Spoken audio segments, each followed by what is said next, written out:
before I go any further, everybody, I wanted to open up with this, and that's the pay-per-view from last night. But I will tell you this.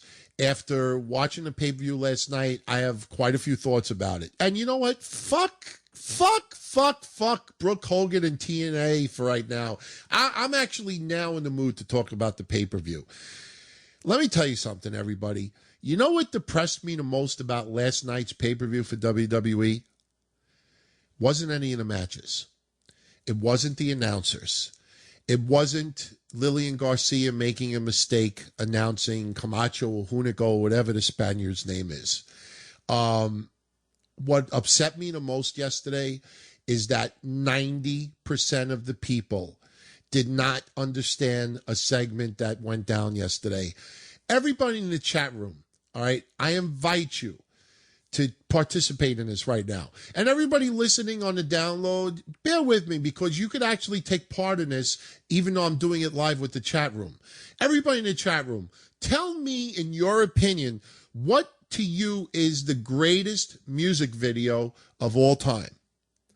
Honestly, I want people in the chat room to, and don't be embarrassed. If you thought Culture Club was like the greatest music video, you could post it. I don't care if you like the fag, but I'm serious. Any music video, what would you consider, not your favorite music video, but I want to know what you think is the greatest music video of all time. Now, I'm rambling an extra 15 seconds. All right. One after the other. Okay. Oh, and I'm telling you, it's like 15 people, one after the other. Thriller. Well, Ivan Yurkinov says Money for Nothing. That actually was a good video, too, but I wouldn't say it's the greatest. Nothing But a G Thing, that might have been on Video Music Box or BET, but I've never seen Nothing But a G Thing. But the bottom line is, I'd say 90% of the people in the chat room are saying Thriller is the greatest music video of all time. I applaud every single one of you that said that because 90% of the people yesterday that I saw on Twitter during the pay-per-view, that I saw on the Facebook page during the pay-per-view, that I saw in the chat room during the pay-per-view, it depressed me because I noticed Jerry Lawler didn't bring it up. I noticed Michael Cole didn't bring it up. I noticed Booker T didn't bring it up. And that was when The Miz did his dance in the middle of the ring. As dumb as it was, he was doing Michael Jackson's Thriller. And it fucking bothered me beyond belief that I'm watching the Twitter page and I'm watching Facebook and I'm watching the chat room and 90% of the people like, what is he doing? What is he doing? He can't dance. What is he doing? Why is he doing that? Why is he doing that with his arms? They didn't even fucking know that he was doing Michael Jackson's Thriller. You would think taking a hat and fucking swooping it across the ring wouldn't have been a hint that it was Michael Jackson. But he did the zombie walk and everything else, and no one got that shit. That's what pissed me off the most about the pay-per-view yesterday. Nothing else. And for all of you out there that bitched and whined and complained about the main event, let me tell you something. I told Mish earlier tonight, we were talking a little bit about the pay-per-view. I thought the main event last night was great.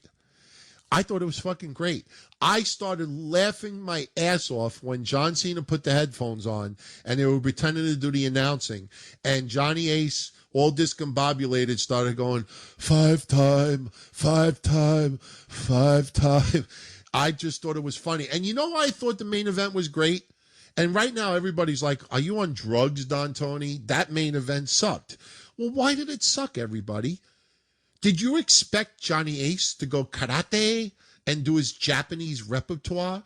Did you expect Johnny Ace to actually put up a strong fight? Johnny Ace is supposed to be the pussy. Johnny Ace is supposed to be the person that doesn't wrestle anymore. That's why he looked like a goof with his outfit. All right. The whole thing was set up so John Cena would have fun fucking with John Cena. And look, I can't even take credit for this. I said it last week, but also 10,000 other people said it last week. Big Show was going to interfere in the pay-per-view because he got fired on Monday Night Raw last week. So You knew Big Show was going to interfere. You knew Johnny Ace was going to be a goof. You knew that, that Cena was going to have fun with Johnny Ace, and you knew somebody was going to interfere, causing Johnny Ace to win. So I went into the main event knowing what I was going to expect. So nothing surprised me, and that's why I enjoyed it.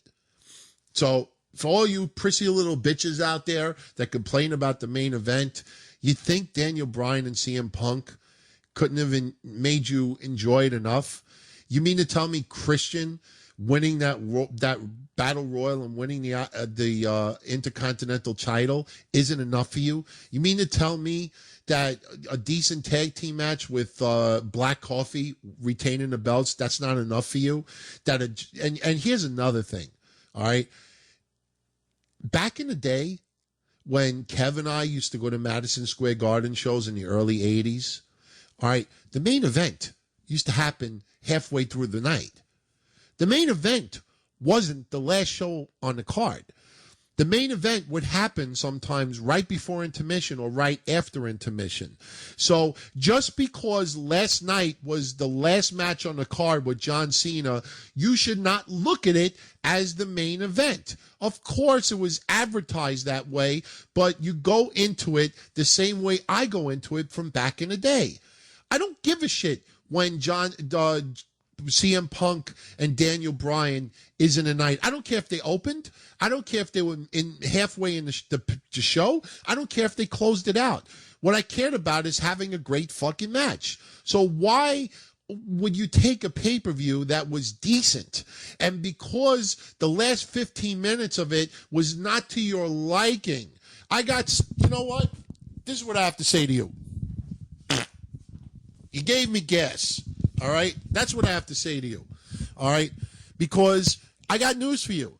If that same fucking match with John Cena and John Laurinaitis was done at 10 o'clock last night, and the same exact thing, if that took place at 10 o'clock last night and the last match on the card was CM Punk versus Daniel Bryan, every single one of you prissy little bitches out there would have turned around and said, what a fucking great pay-per-view. What a fucking... Oh, and by the way, I know last week I said Owen Fart, and I admit it. And I know last week I said Chidle instead of title. There's actually a reason behind that. Last week, I took a sleeping pill about 15 minutes into the show. And I have a blue sleeping pill in my hands right now. It's legal, everybody. What I do is about halfway into the show, I'm taking sleeping pill, because the thing is that my dog is diabetic. My dog is sick. And every morning at 6 o'clock in the morning, he is up because his blood sugar is high. I have to feed him and I have to give him his insulin at 6 o'clock in the morning. So when we do the show on Monday nights, I try to be done by 1 a.m. at the latest, because if I could pass out from a sleeping pill, I might be lucky and get 3 to 4 hours sleep. So last week I took the sleeping pill too early, and I was really like groggy, and I was saying Chidle and fart. I was not trying to make fun of Owen. Owen, God rest his soul. No way, shape, or form was I trying to be funny about that. But, I tried to cover it up, and I was like, what you talking about? I didn't say that. And then I listened to it back. I was like, yeah, I did say that. And by the way, the guess was real a few minutes ago. Somebody got the guess face. But so my point is, if John Cena's match happened at 10 o'clock last night and Daniel Bryan versus CM Punk closed out the pay-per-view, all you prissy little bitches would have said, oh, the fucking pay-per-view was great. The main event was fucking awesome. What a show. But because it happened halfway through, the main event happened halfway through, you prissy little bitches, whoa, what a shitty ending to a pay-per-view. Blah, blah, blah, blah, blah, blah, blah, blah, blah. Lighten up, people. That's what I have to say to all of you. And something that I grind pasta doesn't give you gas. I had Chinese food tonight. I had dim sum for the first time. It sucks. I don't know if anybody out there has ever eaten dim sum. I was looking at the menu and I was trying to think of things that I haven't had before. And I ordered dim sum, and I ordered chicken with cashew nuts, and I ordered eggplant with garlic sauce.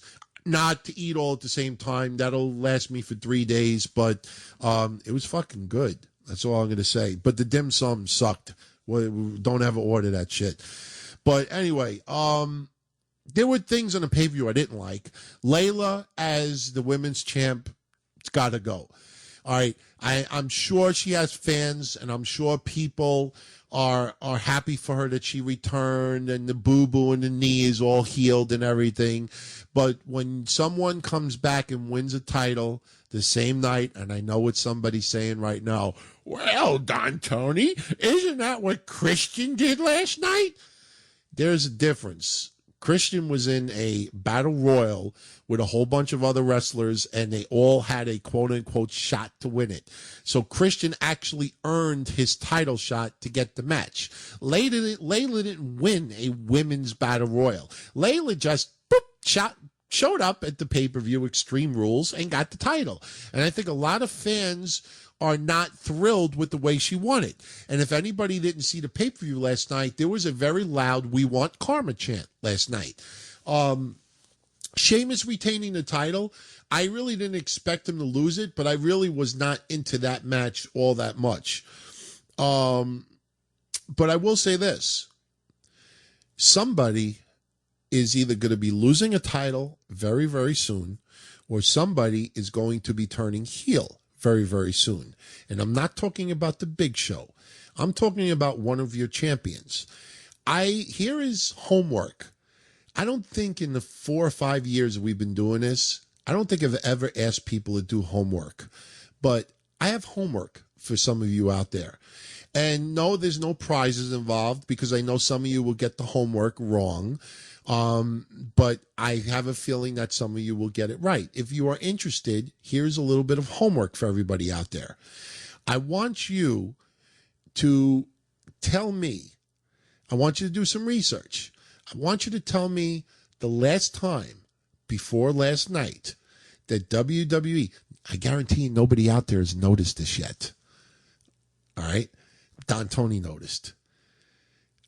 Anyway, I want you to tell me before last night, the last time that all the champions were faces in WWE. Before last night. Because look at all the champions right now. CM Punk, face. Sheamus, face.